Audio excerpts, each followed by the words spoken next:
عند حلول الحادث العممی مولاي صل وسلم دائما ابدا على حبیبک خیر الخلق کلہم۔ جیسا کہ آپ سب دوستوں کے علم میں ہے کہ قرآن مجید کا ترجمہ اور تفسیر مستقل ہمارے جمعہ کا سلسلہ اور بیان ہے۔ سورہ فاتحہ کی آیت نمبر 4 کئی نشستوں میں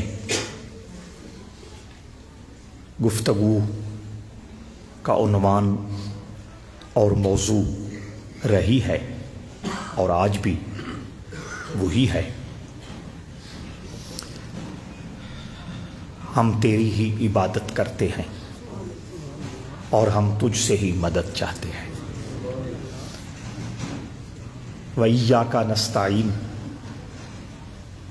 اس پر پچھلے 2 جمعۃ المبارک کو کچھ گزارشات پیش کی گئی، اسی بات کو آگے چلاتے ہوئے اور بڑھاتے ہوئے آج کی نشست میں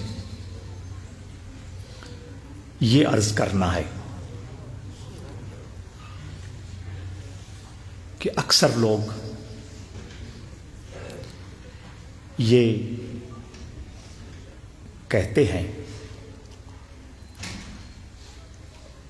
کہ اللہ کے علاوہ کوئی مددگار نہیں اور اللہ کے علاوہ کسی سے مدد مانگنا شرک ہے، اور دلیل میں یہی آیت سناتے ہیں، وَإِيَّاكَ نَسْتَعِينُ، ہم تجھ سے ہی مدد مانگتے ہیں۔ اہل سنت و جماعت کا یہی نظریہ اور یہی کنفرم عقیدہ ہے کہ مددگار صرف اللہ ہی ہے، اور مدد مانگی بھی صرف اسی سے جاتی ہے۔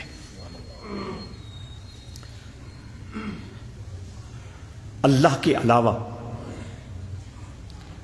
اگر کوئی مدد کرتا ہے تو وہ اللہ کی عطا سے کرتا ہے،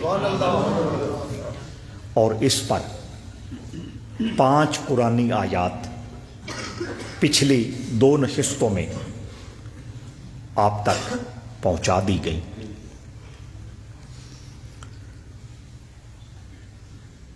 مزید سمجھاتے ہوئے دنیا یہ کہتی ہے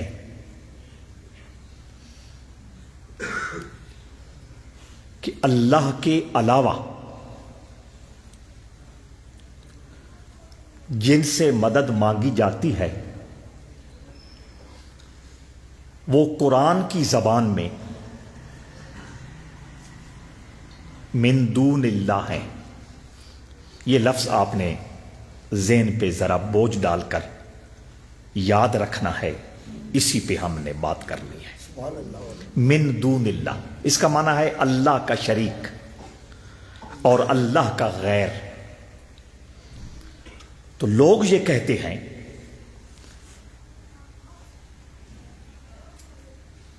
کہ انبیاء، رسول اور اولیاء جن سے تم مدد مانگتے ہو وہ من دون اللہ ہے، اللہ کا غیر ہے اور اللہ کا شریک ہے۔ بس یہی چیز آپ نے سمجھنی ہے، اللہ کا غیر ضرور ہے، اللہ کا شریک نہیں ہے۔ سبحان اللہ، وہ اللہ کے حبیب ہیں۔ غیر تو یقیناً ہے کہ اللہ خالق ہے، سارے نبی مخلوق ہیں، اللہ خالق ہے، سارے رسول مخلوق ہیں، اللہ خالق ہے، سارے ولی مخلوق ہیں۔ غیر تو ہیں، غیر ہونا اور بات ہے اور شریک ہونا اور بات ہے۔ اب سنیے، اللہ رب العزت نے کتاب ہدایت قرآن مجید میں مجھے اور آپ کو واضح فرما دیا کہ جو اللہ کے غیر ہیں ان کی پیروی نہیں کرنی. وَلَا تَتَّبِعُوا مِن دُونِ اللَّهِ وَلَا تَتَّبِعُوا مِن دُونِهِ دونوں قسم کی آیتیں موجود ہیں. اس کا مطلب یہ ہے کہ جو اللہ کے غیر ہیں ان کے پیچھے ان کو فالو ان کی پیروی نہیں کر. بات واضح ہے کہ جو اللہ کے غیر ہیں ہمارا ان سے کوئی مطلب نہیں. وہ کسی بھی اعتبار سے ہمارے لیے معتبر محترم مقدس نہیں. اس کے مقابلے میں ایک مقام پر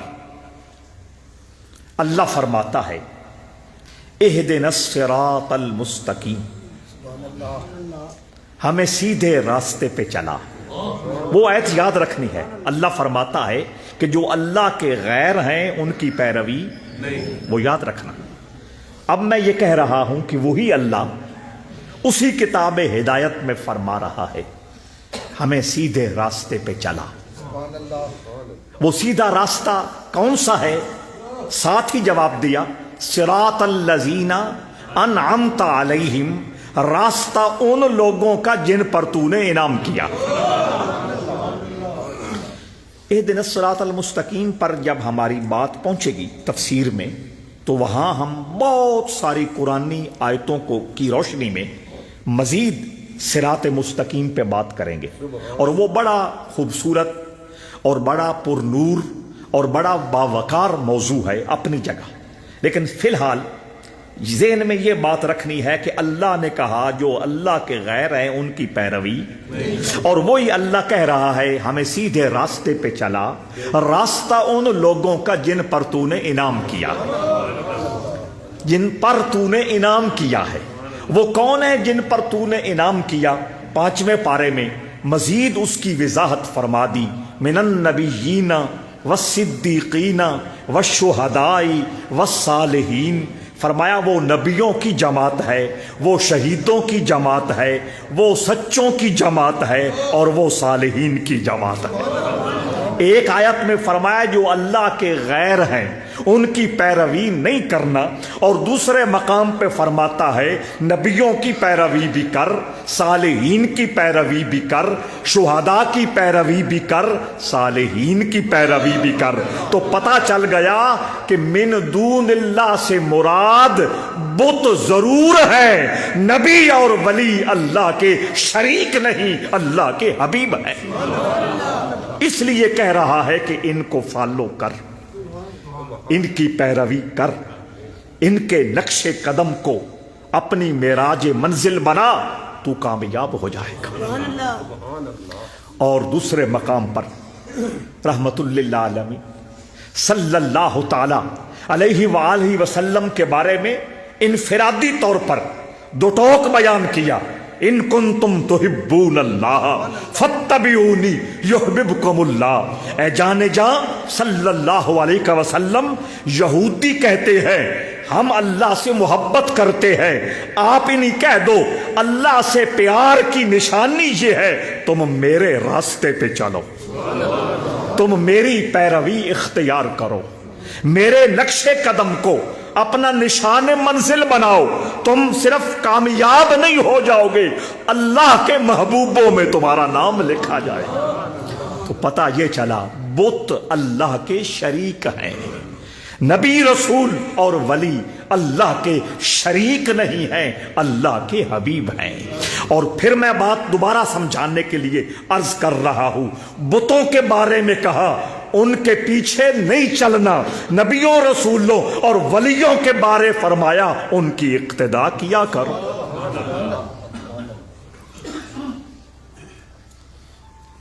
وہ جو من دون اللہ اللہ کے شریک ہیں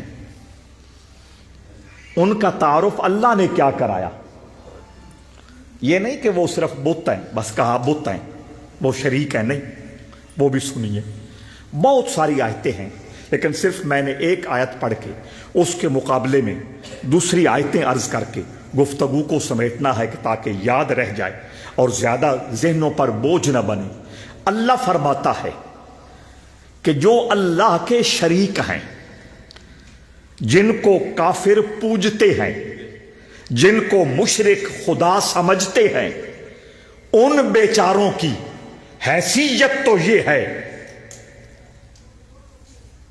کہ کھجور کی گٹھلی کے اوپر جو باریک پردہ ہوتا ہے وہ اس کے بھی مالک نہیں ہے۔ گٹھلی پھر بھی کوئی نہ کوئی ویلیو رکھتی ہے، کھجور اس سے زیادہ قیمتی چیز ہے، اور وہ جو کھجور اور گٹھلی کے درمیان بڑا باریک سا پردہ ہے، اللہ فرماتا ہے جو اللہ کے شریک ہے وہ اس پردے کے مالک بھی نہیں ہے۔ اب بات واضح ہو گئی کہ جو اللہ کے شریک ہیں، اللہ فرماتا ہے ان کی کوئی ویلیو، ان کی کوئی حیثیت، ان کی کوئی طاقت، ان کی کوئی پاور، ان کی کوئی قدرت اور ان کا کوئی اختیار نہیں ہے۔ طے ہو گیا، یہ قرآن نے ہی طے کر دیا کہ جو اللہ کے شریک ہیں اور جو حقیقتاً من دون اللہ ہیں وہ کچھ بھی نہیں کر سکتے، انہیں کوئی اختیار، کوئی طاقت اور کوئی قدرت نہیں ہے، لیکن جنہیں اللہ نے اپنا حبیب فرمایا ہے ان کا تعارف کراتے ہوئے قرآن مجید نے 20 آیتوں میں یہ بات ذکر کی ہے کہ جن کو اللہ نے اپنا دوست کہا ہے ان کو کائنات کی عزتوں کا مالک بنا دیا ہے۔ حضرت ابراہیم علیہ السلام کی اولاد، حضرت ابراہیم علیہ السلام کی آل کے بارے میں اللہ رب العزت ارشاد فرماتا ہے کہ ہم نے آل ابراہیم کو، یعنی حضرت ابراہیم کی اولاد کو، جس میں حضرت اسحاق بھی ہیں، حضرت اسماعیل بھی ہیں، حضرت یعقوب بھی ہیں، حضرت یوسف بھی ہیں، آل سے مراد یہاں خاندان لیا کہ حضرت ابراہیم کے خاندان کو حکومت بھی عطا کی ہے، حضرت ابراہیم کے خاندان کو طاقت اور توانائی بھی عطا فرمائی ہے۔ جو من دون اللہ، اللہ کے شریک ہیں، وہ کھجور کے اوپر جو ہلکا سا پردہ ہے اس کے بھی مالک نہیں ہے۔ اور یہاں فرمایا حکم و علم، حضرت ابراہیم کی آل کو حکومت بھی عطا کی ہے، علم بھی عطا کیا ہے۔ اور حضرت یوسف علیہ نبینا علیہ السلام کے بارے میں الگ طور پہ فرمایا وَكَذَلِكَ مَكَّنَّا لِيُوسُفَ فِي الْأَرْضِ يَتَبَوَّأُ مِنْهَا حَيْثُ يَشَاءُ۔ وہ جو اللہ کے شریک ہیں، وہ گٹھلی کے اوپر جو نرم پردہ ہے اس کے بھی مالک نہیں ہے۔ اور جناب یوسف کا پروٹوکول بیان کرتے ہوئے اور ان کا سٹیٹس بیان کرتے ہوئے اور ان کی طاقت و طاقت کا تذکرہ کرتے ہوئے اللہ خود فرماتا ہے کہ حضرت یوسف کو ہم نے زمین میں قدرت عطا فرما دی، طاقت عطا فرما دی، اختیار عطا فرما دیا، اور حکمرانی عطا فرما دی۔ یتبوأ منہا حیث یشاء، وہ جہاں چاہتے تھے اپنی طاقت کو استعمال کر لیتے تھے۔ اس لیے دوستو کبھی بھی کسی کے جال میں نہیں پھنسنا۔ لوگ بتوں کی آیتیں سنا کر نبیوں، رسولوں اور ولیوں کی طاقتوں کا انکار کرتے ہیں اور آپ سے انکار کرانا چاہتے ہیں۔ آپ کے خوبصورت دماغوں میں یہ ہر وقت تقسیم موجود رہنی چاہیے کہ بت کھجور کی گٹھلی کے اوپر جو پردہ ہے اس کے بھی مالک نہیں ہے، اور رب ذوالجلال نے اپنے کرم سے اپنے نبیوں، رسولوں اور اپنے دوستوں کو زمین کے خزانوں کی کنجیاں عطا فرما دی ہے۔ وَكَذَلِكَ مَكَّنَّا لِيُوسُفَ فِي الْأَرْضِ يَتَبَوَّأُ مِنْهَا حَيْثُ يَشَاءُ۔ حضرت داؤد علیہ السلام کے بارے میں رب ذوالجلال نے ارشاد فرمایا کہ ہم نے حضرت داؤد علیہ السلام کو اس کائنات کے اندر اپنا نائب اور خلیفہ بنایا۔ وَأَلَنَّا لَهُ الْحَدِيدِ، نیابت بھی عطا کی، خلافت بھی عطا کی، حکومت بھی عطا کی۔ وَأَلَنَّا لَهُ الْحَدِيدِ، وہ حکمرانی کے باوجود، آدھی دنیا کا بادشاہ ہونے کے باوجود سرکاری وسائل کو اپنی ذات کے لیے استعمال نہیں کرتے تھے، وہ لوہے کی زرہیں بنا کر ان کو بیچ کر اپنے پیٹ کے پالنے کا انتظام کرتے تھے۔ اب چونکہ وہ لوہے کا کام کرتے ہیں، زرہ یہ وہ لباس ہے جو جنگ کے دوران فوجی اپنے اوپر پہن لیتے تھے، اور وہ لوہے کا لباس بنا ہوتا تھا۔ چونکہ اس زمانے میں جنگ تیروں سے، تلواروں سے، نیزوں سے، پھالوں سے، خنجروں سے ہوتی تھی، وہ بھی لوہے کے بنے ہوتے تھے۔ تو جب درمیان میں لوہے کی چادر آ جاتی تو وہ جلدی جلدی وہ ہتھیار انسانی جسم کو نقصان نہیں پہنچاتے تھے، اس کو زرہ کہتے تھے۔ حضرت داؤد وہ جنگی لباس زرہ بناتے تھے، ان کو بیچتے تھے، اپنا پیٹ پالتے تھے، اور اللہ رب العزت فرماتا ہے وَأَلَنَّا لَهُ الْحَدِيدِ، ہم نے ان کو باقی طاقتوں کے ساتھ ساتھ یہ طاقت بھی عطا فرمائی۔ جب وہ لوہے کی زرہ بنانے کے لیے اس کو ہاتھ میں پکڑتے تھے تو موم کی طرح لوہا ان کے ہاتھوں میں نرم ہو جاتا تھا۔ جب موم سے آپ نے کوئی چیز بنانی ہو، آپ کو کسی ہتھیار کی ضرورت ہے؟ آپ کو آگ جلانے کی ضرورت ہے؟ آپ کو وہ ویلڈنگ والے وہ کیا کہتے ہیں راڈ لانے کی ضرورت ہے؟ ہاتھ سے ہی وہ آپ جو جس چیز میں اس کو ڈھال دو وہ چیز ڈھلتی چلی جاتی ہے۔ وہ پتھر، وہ بت جو ہے، وہ کھجور کی گٹھلی کے اوپر جو نرم پردہ ہے اس کے بھی مالک نہیں ہے، اور یہاں لوہے حضرت داؤد کے ہاتھ میں موم بنے جاتے ہیں۔ توجہ چاہتا ہوں، حضرت یوسف علیہ السلام کی بات کی، آل ابراہیم کی بات کی، حضرت داؤد علیہ السلام کی بات کی، یہ صرف اشارے تھے کہ ہم نے ان کو طاقت دی ہے، ہم نے ان کو حکومت دی ہے، ہم نے ان کو اختیار دیا ہے، ہم نے ان کو کائنات کی خلافت عطا فرمائی ہے۔ حضرت ذی وقار حضرت داؤد کے اس طاقت کا تذکرہ کرنے کے بعد حضرت سلیمان کا تذکرہ میرے کریم رب نے کیا۔ میرا اللہ فرماتا ہے فَسَخَّرْنَا لَهُ الرِّيحَ تَجْرِي بِأَمْرِهِ رُخَاءً حَيْثُ أَصَابَ وَالشَّيَاطِينَ كُلَّ بَنَّاءٍ وَغَوَّاصٍ وَآخَرِينَ مُقَرَّنِينَ فِي الْأَصْفَادِ هَذَا عَطَاؤُنَا فَامْنُنْ أَوْ أَمْسِكْ بِغَيْرِ حِسَابٍ۔ کوئی سلطان باؤ صاحب کا بیت تو نہیں پڑھا میں نے، کوئی وارث شاہ کا کلام تو نہیں سنایا، کوئی سیف الملوک کا بند تو نہیں پڑھا، میں قرآن پہ قرآن پڑھ رہا ہوں۔ حضرت ذی وقار فرمایا جو من دون اللہ ہے، اللہ کے شریک ہیں، وہ اس گٹھلی پر پردے کے بھی مالک نہیں ہے، اور جن کو وہ اپنا دوست کہتا ہے، جن کو اپنا محبوب بناتا ہے، جن کے سینوں میں اپنی معرفت کی آبشاریں کھولتا ہے، اور جن کے دلوں میں اپنی محبت کی کہکشائیں اتارتا ہے، فرمایا ان میں سے ایک وہ ہے کہ فَسَخَّرْنَا لَهُ الرِّيحَ، ہم نے اپنی مرضی سے ہواؤں کا سارا نظام اس کے ہاتھ میں دے دیا۔ وہ کس کے مالک نہیں؟ کھجور کی گٹھلی پر جو نرم طے ہے وہ اس کے بھی مالک نہیں ہے، اور یہاں مالک کائنات فرما رہا ہے فَسَخَّرْنَا لَهُ الرِّيحَ، ہم نے تابع کر دیا، ہم نے حوالے کر دیا۔ کس کو حوالے کیا؟ ریح، ہواؤں کو۔ کس کے حوالے کیا؟ سلیمان کے حوالے کیا۔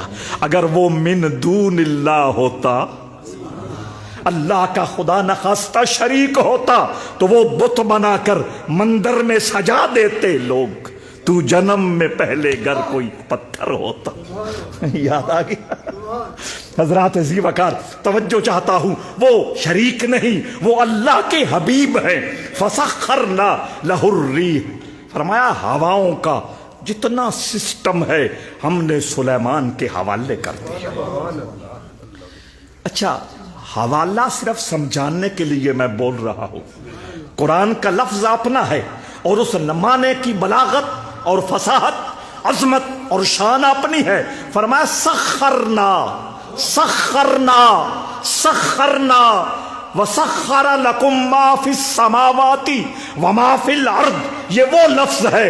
اللہ فرماتا ہے آسمانوں اور زمینوں میں خدا کی جتنی خدائی ہے وہ اس نے تیری نوکری کے لیے پیدا کی ہے۔ تو فسخرنا لہ الریح، اللہ فرماتا ہے ہواؤں کا سسٹم ایسے ہی سلیمان کے حوالے نہیں کیا، ہوا کا جتنا نظام ہے وہ پورے کا پورا شیڈول اور پورے کا پورا پروگرام سلیمان کے حوالے کر دیا۔ جب چاہے، جہاں چاہے، جس جگہ چاہے ہواؤں کا رخ موڑ کے رکھ دے۔ فسخرنا لہ الریح، اور سخرنا کی پھر تفصیل اللہ نے خود بیان کی تاکہ بیان کرنے والے کو فیروز اللغات کا حوالہ نہ دینا پڑے، بیان کرنے والے کو بیان اللسان کا حوالہ نہ دینا پڑے، بیان کرنے والوں کو مصباح اللغات کا حوالہ نہ دینا پڑے، بیان کرنے والے کو منجد کا حوالہ نہ دینا پڑے، کسی ڈکشنری کا سہارا نہ لینا پڑے، خود اللہ نے ڈیٹیل بیان کی ہے۔ فسخرنا لہ الریح تجری بامرہ رخاء حیث اصاب، یہ سخرنا کی تفصیل بیان کرتے ہوئے میرے مالک نے خود کہا ہے کہ اللہ کے نے نظام میں ہوا حضرت سلیمان کے حوالے اس انداز میں کیا، تجری، وہ اسے چلاتا تھا، بامرہ، اپنے حکم سے، اپنے آرڈر سے، اپنی مرضی سے، اپنی خواہش سے، اپنی طبیعت سے، حیث اصاب، جہاں چاہتا تھا وہ بھیج دیتا تھا۔ وَالشَّيَاطِينَ كُلَّ بَنَّاءٍ وَغَوَّاصٍ، صرف ہواؤں کا سسٹم سلیمان کے حوالے کر کے اس کو خوش اور مطمئن کر دیا نہ، وَالشَّيَاطِينَ كُلَّ بَنَّاءٍ وَغَوَّاصٍ، وہ جن، وہ دیو اور وہ عفریت جو لاکھوں من کے پتھر اٹھا سکتے تھے اور سمندروں کی گہرائیوں میں اتر کر موتی نکالنے کی قدرت رکھنے والے تھے، فرمایا وہ جنات کی مخلوق میں سے طاقت کے اعتبار سے جو چوٹی کے جن تھے وہ حضرت سلیمان کے غلاموں میں شامل کر۔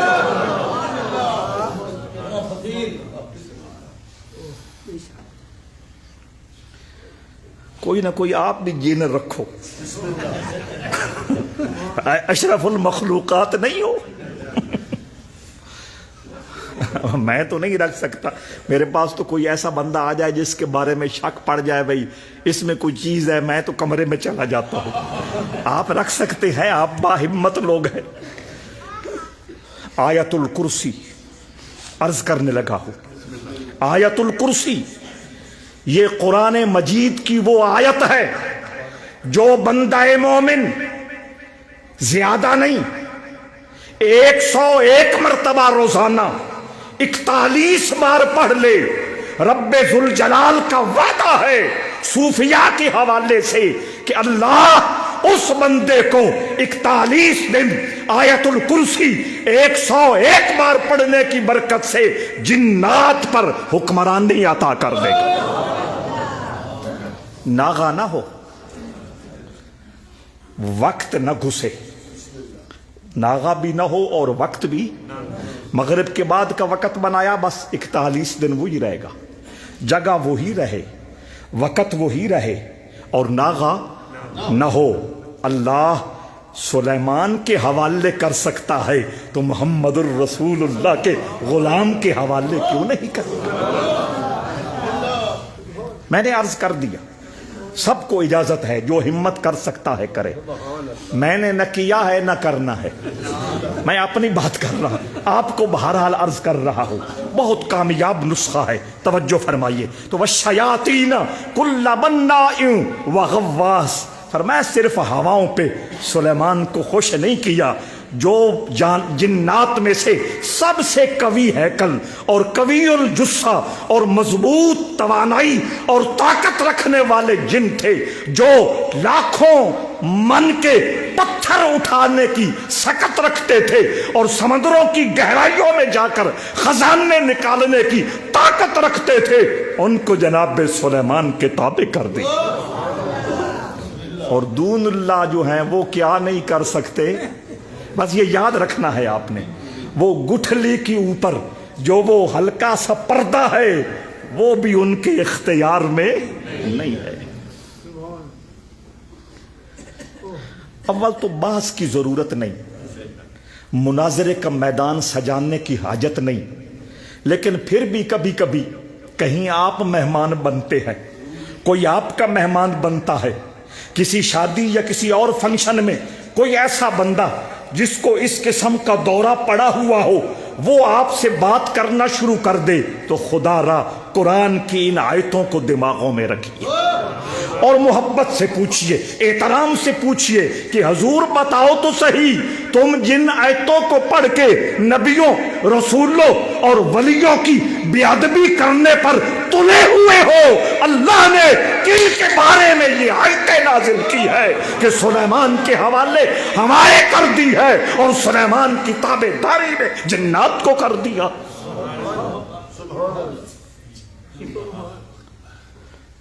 اور فرمایا یہ جو اختیار، یہ طاقت اور یہ جو قوت سلیمان کو دی، ھذا عطاؤنا فمنن او امسک بغیر حساب، ہم نے سلیمان کو بتا دیا یہ سب تیرے حوالے ہے، سنیں سب تیرے حوالے ہے، جس طرح چاہے اپنی طاقت کو استعمال کر، جہاں چاہے جب چاہے جس طرح چاہے۔ آگے کمال کہا، فرمایا سلیمان تیرے کانوں میں یہ بھی بتایا جا رہا ہے تجھ سے حساب بھی نہیں لیا جائے گا۔ ڈاکٹر صاحب کمال نہیں ہوگی، تجھ سے حساب بھی نہیں لیا جائے گا۔ میں اور آپ بھی اگر بغیر حساب کے اللہ کی جنت میں جاننا چاہتے ہیں، فرض نماز کے بعد آیت الکرسی کا معمول بنا لیں۔ میں اور آپ اگر اپنے رزق کا اللہ کی بارگاہ میں حساب دینا نہیں چاہتے تو اپنے رزق میں جو محتاج مخلوق ہے اس کو شامل کر لے۔